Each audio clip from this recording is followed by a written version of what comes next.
السلام علیکم، میں ایڈیٹر ڈاکٹر حافظ محمد خواجہ قادری NNI نیوز چینل میں آپ سب کا استقبال ہے۔ شروعات سے قبل میں آپ کو ایک شعر سناؤں گا جو کچھ اس طرح ہے کہ اول حرام خور سبھی اپنے ملک میں، اول حرام خور سبھی اپنے ملک میں، عالی جناب ہو کے قیادت کو آ گئے۔ اب آپ سمجھ گئے ہوں گے کہ میں کس کی بات کر رہا ہوں۔ آپ ٹھیک سمجھے، میں بات کر رہا ہوں گوشہ محل کے MLA راجہ سنگھ کی، جہاں پر زمانہ قدیم سے ہی ہجرت کرتے ہوئے مارواڑی حضرات یہاں پہنچے اور یہیں کے ہو کر رہ گئے۔ کوئی گجرات سے تو کوئی راجستھان سے یہاں آ گیا اور مہاجروں کی طرح جینے لگے۔ اگر ہم آج ان کی حالت دیکھیں تو ہمیں تعجب ہوگا کہ ان کا شمار اب شہر کے امراء میں ہوتا ہے، جو سود کا کاروبار کرتے ہیں اور تھوک تجارت میں ماہر مانے جاتے ہیں۔ منگل ہاٹ حیدرآباد کا سب سے متنازعہ محلہ مانا جاتا ہے، جہاں سے حیدرآباد میں غنوں کا جنم ہوا۔ یہاں پر گڑمبا بنایا جاتا ہے اور یہ زہر نوجوانوں کو پلاتے ہوئے ان کی زندگی تباہ کی جاتی ہے۔ آج بھی پولیس اس محلے میں جانے سے گھبراتی ہے۔ میں آپ کو کسی ایکشن فلم کا کوئی سین نہیں سنا رہا ہوں، یہ حقیقت ہے کہ یہاں پولیس نہیں جا سکتی۔ باریک گلیوں میں گڑمبا بنانے والے خواتین کو کھڑا کر دیتے ہیں اور سارے مرد روپوش ہو جاتے ہیں۔ جب پولیس آتی ہے تو ان پر یہ خواتین مرچی کے پاؤڈر سے حملہ کر دیتے ہیں، اور اسی لیے آج بھی گڑمبے کا یہ کاروبار زوروں پر چل رہا ہے۔ کبھی کبھی بھوک، افلاس اور مایوسی کے سایوں تلے پروان چڑھتے زرد چہرے نہ صرف اپنی راہ بھول جاتے ہیں بلکہ دوسروں کو بھی بھٹکانے میں ابلیس اور اس کے حواریوں کی خاطر خواہ امداد کرتے ہیں اور اس دھندے میں آ جاتے ہیں۔ گڑمبے کی پیکٹس کو دھڑلے سے بیچا جاتا ہے۔ یہ سلسلہ سینہ بہ سینہ کئی نسلوں تک پھیل کر حیدرآباد کی بنیادوں کو دیمک لگانے میں اہم کردار ادا کر رہا ہے۔ آپ یہاں جائیں گے تو گوشہ محل کی گلیوں کے علاوہ پرانے پل پر گڑمبا استعمال کر کے بے ہوش ادمری حالت میں پڑے لوگ آپ کو دکھائی دیں گے۔ اتنی کہانی سنانے کی اہم وجہ یہ ہے کہ راجہ سنگھ بھی پہلے یہی کام کرتا تھا، اسی لیے آج بھی وہ گڑمبا راجہ سنگھ کے نام سے جانا جاتا ہے، جو منگل ہاٹ پولیس اسٹیشن کا روڈی شیٹر ہے۔ اس طرح وہ کہیں سے آ کر شہر میں داخل ہو گیا۔ یہ کب اور کیسے ہوا اس بارے میں کوئی اتفاق نہیں ہے۔ اتفاق اس بارے میں بھی نہیں ہے کہ اس کی اصل شکل و حیت کیا ہے۔ عمومی رائے یہی تھی کہ وہ ایک بلا ہے جس کا کام زمین پر فساد برپا کرنا ہے۔ وہ شہر میں داخل ہو چکا ہے۔ اس کی پہلی واضح خبر تب ملی جب گانجا پی کر کئی بچے برباد ہو گئے۔ اس کے بعد پولیس نے کئی مرتبہ یہاں چھاپے مارے، کافی مال پکڑا گیا۔ اس کے دوسرے دن سے ہی پھر گڑمبے کا کاروبار زوروں پر چلنے لگا۔ شہر میں کوہرام مچ گیا۔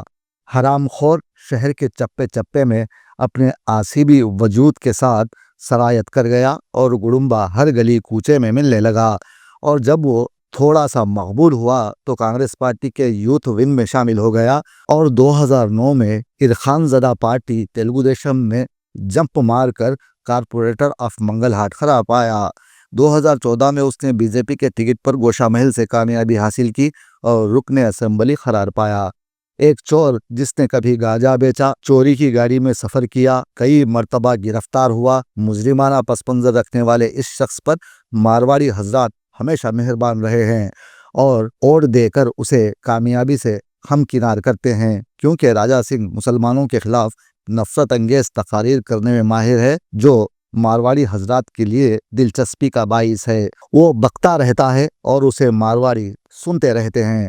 راجہ سنگھ کے جلسے جلوسوں میں لوگ آتے نہیں بلکہ لاریاں بھر بھر کر دیہاتوں سے انہیں لایا جاتا ہے۔ اب بھوک کے مارے لوگ پیسوں کے عوض میں مجبوراً آتے ہیں اور زبردستی اس کی تقریریں سن کر چلے جاتے ہیں۔ ان دنوں راجہ سنگھ کافی پریشان ہے۔ اب جیسی کرنی ویسی بھرنی، ہم نے تو بزرگوں سے یہی کچھ سنا ہے اور واقعات کو اس ضمن میں ہوتا بھی اپنی آنکھوں سے دیکھا ہے۔ ایسے میں کہا جا رہا ہے کہ راجہ سنگھ کی جان کو خطرہ ہے۔ اب یہاں کسی خبیث کو کون مارنے کی کوشش کرے گا، یہ آپ ہی بتائیے۔ یہ کہانی گھڑی گئی ہے اور آج پولیس نے راجہ سنگھ کے سیکیورٹی کو سخت کرتے ہوئے ایک بلٹ پروف گاڑی بھی دستیاب کروائی ہے، اور پولیس نے BJP لیڈر کو ہنگامی حالات میں کسی بھی حادثے سے بچنے کے لیے احتیاطی تدابیر اختیار کرنے کا مشورہ دیا ہے۔ لیکن راجہ سنگھ نے اس بات کا اعتراف کیا ہے کہ گوشہ محل کی تنگ گلیوں میں بلٹ پروف گاڑی کا سفر مشکل ہے، اس لیے اپنی حفاظت کے لیے انہیں بندوق چاہیے اور وہ اس کے لیے درخواست دے رہے ہیں۔ ان کی حفاظت کے لیے انہیں بندوق کا لائسنس دیا جائے۔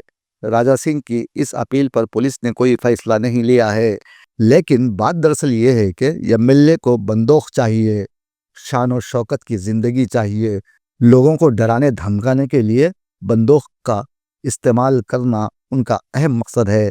تاہم یہاں ضرورت اس بات کی ہے کہ عوام کو ایسے دغاباز اور مکروہ چہرے والے انسانوں سے دور رہنا چاہیے جو اپنے جرم کو چھپانے کے لیے سیاست میں قدم رکھتے ہیں اور دوسرے مذاہب کو برا بھلا کہتے ہیں، اپنی دکان سجانے کی کوشش کرتے ہیں۔ راجہ سنگھ جو کبھی چوری کی گاڑی کوالس چلایا کرتے تھے جو کیرلا سے لائی گئی تھی، اب وہ کروڑوں کا مالک ہے۔ یہ پیسہ اس کے پاس کہاں سے آیا؟ کبھی آپ نے اس بات پر غور کیا ہے؟ میرا یہ سوال آپ سبھی لوگوں سے ہے، لیکن اس کا جواب کسی کے پاس نہیں۔ لیکن میں آپ سبھی سے اپیل کرتا ہوں کہ جو بھی سیاسی پارٹی مذہب کا سہارا لے کر ووٹ مانگنے آئے تو انہیں اکثر مسترد کر دیں، ورنہ ہماری زندگی میں بحالی کبھی نہیں آئے گی۔ مودی جی دیش کو ترقی یافتہ کہتے ہیں، لیکن وہ غربت زدہ انسانوں، فاقہ کشوں کی بات نہیں کرتے جو روزانہ غذا کی تنگی سے عاجز آ کر مر جاتے ہیں، جن کی آخری رسومات قرض لے کر ادا کی جاتی ہیں۔